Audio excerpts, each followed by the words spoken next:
Yan mga kamekaniko, meron tayong bubunutin ng bearing. Ayun yung umikot ng maayos. Yan, maganit. Gumawa lang ako ng DIY sa mga nakakalam na nito. Yan, gawa tayong DIY. Ganyan. Ehe lang siya na 6301 yung laki. Yung ehe ng gulong. Yan.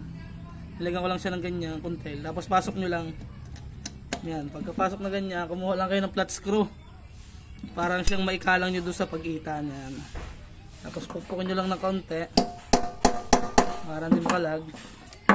Tapos lagyan nyo ng vice grip to. Siya yung pupukpukin nyo pagka yan. Tingnan nya. Pagka ganyan natanggal, ulitin nyo lang ulit. Sa mga walang bearing remover dyan, yan. Tanggal na mga kamekaniko. Yan lang kadali. Yan, sana may naitulong sa inyo. Yan lang. Peace out.